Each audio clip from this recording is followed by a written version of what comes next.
Everyone, this is Professor Sana Ansari, and today we are going to learn about the scope of business economics. इस video में हम सीखेंगे scope of business economics, मतलब business economics की क्या क्या opportunities हैं। बिजनेस इकोनॉमिक्स की अपॉर्चुनिटीज को जानने से पहले हमें ये जानना होगा कि what is business economics. Business economics क्या होता है, बिजनेस इकोनॉमिक्स क्या होता है, ये हमें पहले जानना होगा। बिजनेस इकोनॉमिक्स, यहाँ पे इकोनॉमिक्स का मतलब होता है जहाँ पे हम पूरी ओवरऑल स्टडी करते हैं, overall production, distribution and consumption of goods and services. It means economic is nothing but the study of overall production, consumption, distribution activities.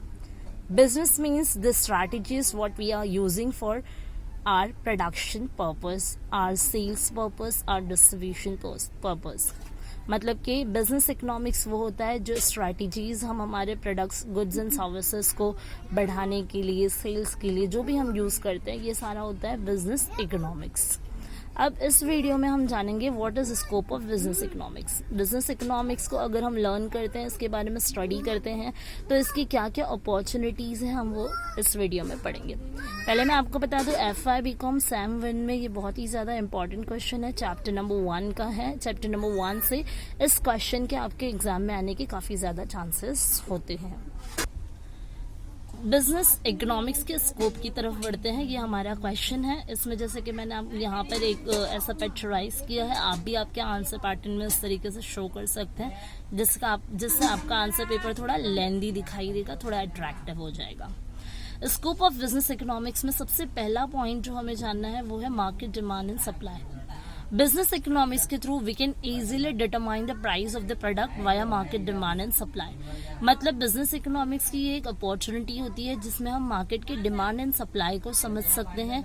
जब हम मार्केट के डिमांड एंड सप्लाई के बारे में स्टडी करते हैं, आपने सुना होगा कि मार्केट के डिमांड एंड सप्लाई के इंटरेक्शन से हमें मिलता है प्राइस।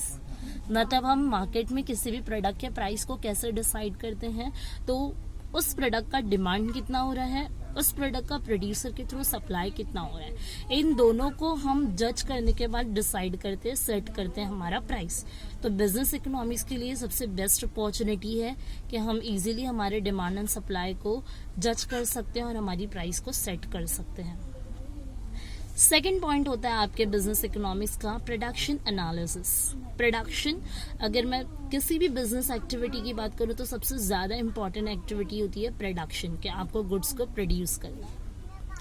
ठीक है, प्रोडक्शन एनालिसिस मतलब बिजनेस इकोनॉमिक्स के थ्रू आप इजीली आपके प्रोडक्शन का एनालिसिस कर सकते हैं कि आपने कितना प्रोडक्शन किया, कौन से स्ट्रैटेजीज यूज की। बिकॉज ऑफ बिजनेस इकोनॉमिक्स है तो आप कौन से प्लान्स एंड स्ट्रैटेजीज को यूज कर रहे हैं आपके प्रोडक्शन पर्पस के लिए। कितना प्रोडक्शन हुआ, कितने आपने यहाँ पर अमाउंट, कितना आपने इन्वेस्टमेंट किया, तो ये सारे स्ट्रैटेजीज में आप प्रोडक्शन एनालिसिस कर सकते हैं।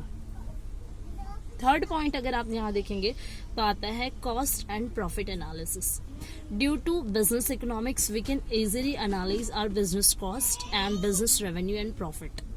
बिजनेस इकोनॉमिक्स की यही सबसे बेस्ट अपॉर्चुनिटी है जिससे आप कॉस्ट, आपके बिजनेस में कितना कॉस्ट आप लगा रहे हैं वो जज कर सकते हैं। मैंने जैसे कि यहाँ पे कुछ की पॉइंट्स दे रखे हैं, आप देख सकते हैं, जिससे आप पॉइंट्स के एक्सप्लेनेशन के लिए एक दो वर्ड्स भी याद रखेंगे तो easily you can explain your answer betterly.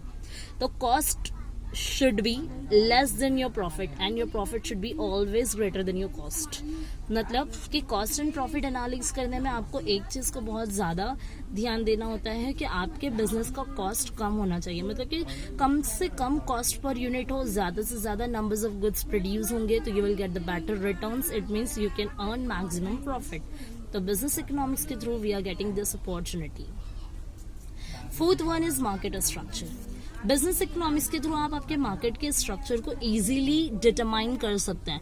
Market structure, जैसे कि आप जानते होंगे कि मार्केट में बहुत सारे टाइप्स होते हैं, जैसे कि 4 टाइप्स आपने नॉर्मली सुना होगा, जिसमें आता है monopoly, oligopoly, monopolistic competition, perfect competition. तो ये डिफरेंट आपके मार्केट के टाइप्स हैं।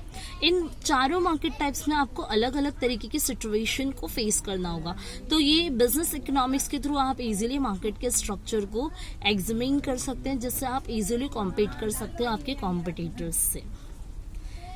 नेक्स्ट पॉइंट आता है आपका प्राइसिंग। जैसे कि मैंने फर्स्ट पॉइंट में ही आपको बता दिया कि बिजनेस इकोनॉमिक्स की सबसे बेस्ट अपॉर्चुनिटी है। आप डिमांड एंड सप्लाई की कंपैरिजन के करके या फिर उनके इंटरैक्शन को जज करके यू कैन इजीली सेट और decide your price in the market to easily compete with your customers, compete with your competitors and you can easily get your customers. यहाँ पर आपका पॉइंट आता है objectives of the firm. Objectives of the firm is always to earn maximum profit. किसी भी firm का सबसे ज्यादा अगर कोई मोटिव होता है या ऑब्जेक्टिव होता है तो ये होता है टू अर्न मैक्सिमम प्रॉफिट, ज्यादा से ज्यादा प्रॉफिट अर्न करना और ज्यादा से ज्यादा लोग की जो विलिंगनेस होती है, जो उनकी डिजायर होती है, जो उनकी डिमांड होती है, उनको क्या करना, फुलफिल करना।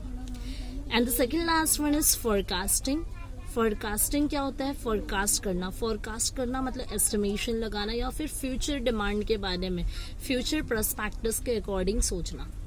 फोरकास्टिंग मतलब अगर एट प्रेजेंट में मेरा बिजनेस चला रही हूँ तो मैं ऑब्वियसली फोरकास्ट करना चाहूंगी कि आगे चलकर फ्यूचर में मेरा बिजनेस कितना होगा, कितना होना चाहिए। अगर मैं अभी 5000 कमा रही हूँ तो ऑब्वियसली मैं सोचूंगी कि कल को जाके नेक्स्ट ईयर में मैं क्या करूँ, 10,000 एंड अबव अर्न करना चाहूँ, है ना।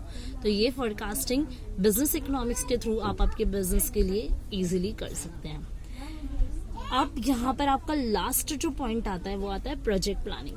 आपने अगर आपके बिजनेस को फोरकास्ट कर लिया कि मेरा बिजनेस आगे चलकर इतना टर्नओवर मुझे देना चाहिए, इतना प्रॉफिट अर्न करके देना चाहिए, इतना रेवेन्यू जनरेट होना चाहिए, तो आपको इफेक्टिवली आपके प्रोजेक्ट को प्लान करना होगा। प्रोजेक्ट प्लानिंग इंक्लूड्स पे back periods, net present value, internal rate of returns. पे बैक पीरियड ये होता है जैसे कि सपोज मैंने मेरे बिजनेस में अगर 50,000 रुपीज लगाया, ठीक है, कॉस्ट मैंने लगा दिया 50,000 रुपीज किसी भी प्रोडक्ट को प्रोडक्शन करने के लिए मैंने मेरे बिजनेस में 50,000 लगाया, तो obviously I will get some returns after selling all my products.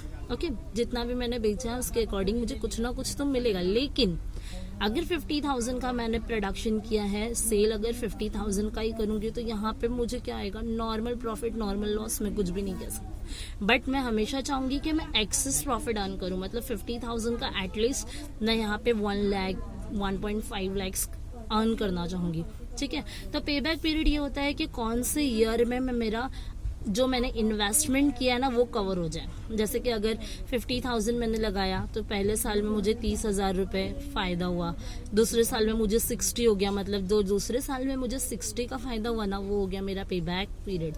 मतलब जितना भी मैंने पे किया था वो मुझे बैक हो गया, फिर से मिल गया। नेट प्रेजेंट वैल्यू जैसे कि मैंने आपको बताया था यहाँ पे, नेट प्रेजेंट वैल्यू जैसे कि मैंने आपको बताया था प्रोजेक्ट प्लानिंग में, तो मेरे प्रोडक्ट का या मेरे शेयर्स का, जैसे कि आप मार्केट में देखते हैं शेयर्स होते हैं ईच एंड एवरी कंपनीज के, तो वो कितने बढ़ जाएंगे। नेट प्रेजेंट में अभी कितना चल रहा है, आगे चल के कितना हो जाएगा। इंटरनल रेट ऑफ रिटर्न्स जो इंटरनल होते हैं एम्प्लॉयज़ के अकॉर्डिंग, तो ये सारे मुझे प्रोजेक्ट प्लानिंग करनी होती है, तो ये मैं बिजनेस इकोनॉमिक्स के थ्रू ईजिली कर सकती हूँ। तो ये रहा हमारा business scope of business economics का पूरा, जो नॉर्मली जो होता है जितने भी पॉइंटर्स होते हैं ये मैंने एक्सप्लेन किया। ये मैं इस तरीके से मेरी स्क्रीन आपको दिखा रही हूँ, सॉरी। तो यहाँ से आप स्क्रीनशॉट ले सकते हैं टू गेट माय नोट्स। यहाँ पे मैंने की पॉइंट्स रखे हैं जो मैंने जैसे कि आपको बताया, एक्सप्लेनेशन आपको यहाँ से मिल जाएंगे। पूरा आपको रटने की भी ज़रूरत नहीं होगी, आप यहाँ से इजीली से आपके पॉइंटर्स, की पॉइंटर्स को याद रख के आंसर को एक्सप्लेन कर सकते हैं। और अगर आपको कोई भी यहाँ पे डिफ़िकल्टीज आती है या फिर आप मुझे कोई सजेशन देना चाहते हैं तो आप मुझे ज़रूर यहाँ पे कमेंट बॉक्स में सजेशन दे सकते हैं। I will definitely reply you. Thanks for watching, please subscribe and like.